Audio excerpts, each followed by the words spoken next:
Okay, അപ്പോൾ ചേട്ടാ എന്താണ് സംഭവിച്ചത്? ആക്ച്വലി എനിക്ക് വേറെ വണ്ടികളുണ്ട്. പക്ഷേ ഞാൻ നോക്കുമ്പോഴേ എൻ്റെ ഒരു മാസത്തെ യാത്ര എന്ന് പറഞ്ഞൊരു 2000 കിലോമീറ്റർ മുകളിൽ പോകും. 3000 കിലോമീറ്റർ വരെയൊക്കെ ആവും. അപ്പോൾ ഞാൻ പഠിച്ചപ്പോൾ നല്ലൊരു എമൗണ്ട് എനിക്ക് ഈ ഫ്യൂവലിനകത്ത് തന്നെ ആവുന്നുണ്ട്. അപ്പോൾ ഞാൻ വിചാരിച്ച് ഇതിൻ്റെ എക്സ്പെൻസ് കുറയ്ക്കാമെന്നുള്ള ഉദ്ദേശത്തിൽ. അതുമാത്രമല്ല ഇപ്പോൾ പെട്രോളിൻ്റെ ഹൈക്ക് വെച്ച് നോക്കുമ്പോൾ ഉള്ള വണ്ടികളെല്ലാം പെട്രോളാണ്. എല്ലാ വണ്ടികളും പെട്രോളാണ്. വേറെ 2 വണ്ടികളുണ്ട്.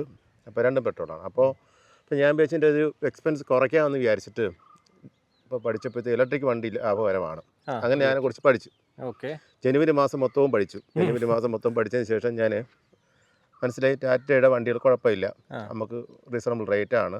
അത്യാവശ്യം എനിക്ക് സാധാരണ ഒരു ദിവസം ഒരു 70-80 കിലോമീറ്റർ ഡെയിലി ഞാൻ യാത്ര ചെയ്യും. അപ്പോൾ അത് ഒരു നോർമൽ ട്രിപ്പാണല്ലോ. അപ്പോൾ എനിക്ക് രാത്രി ചാർജ് ഇട്ടാൽ പിറ്റേന്ന് രാവിലെ എനിക്ക് ഉപയോഗിക്കാവുന്ന രീതിയിൽ ഒരു വണ്ടി വാങ്ങിക്കാമെന്ന് വിചാരിച്ചു. അങ്ങനെ പഠിച്ചു പോയി.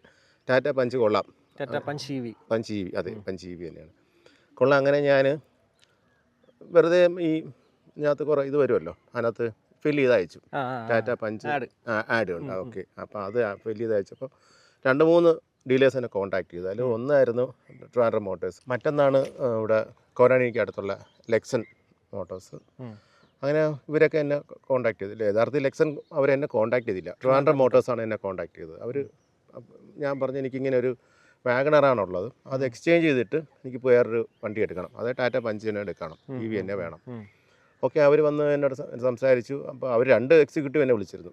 അപ്പോൾ ട്രിവാൻഡ്രം മോട്ടോഴ്സിലുള്ള അവർ ഫാസ്റ്റായിട്ട് എന്നെ വിളിച്ചു. അങ്ങനെ അവരൊന്ന് പറഞ്ഞ് വണ്ടി കണ്ടിട്ട് നമുക്ക് എക്സ്ചേഞ്ചിൻ്റെ കാര്യങ്ങൾ നോക്കാം.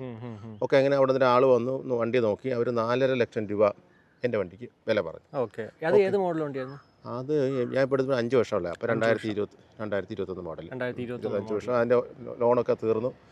അപ്പോൾ അത് തന്നെ ഏകദേശം ഒരു 1 ലക്ഷത്തിന് അടുപ്പിച്ച് ഓടി. അപ്പോൾ നല്ല ഓട്ടം എന്നല്ലെങ്കിൽ ഓട്ടം ഉണ്ട്. അത് മതി എന്ന് വിചാരിച്ച് ഞാൻ വിചാരിച്ച് എന്തായാലും EVയിലേക്ക് മാറാം എന്ന് വിചാരിച്ചിട്ട് അങ്ങനെ പ്ലാനായിരുന്നു.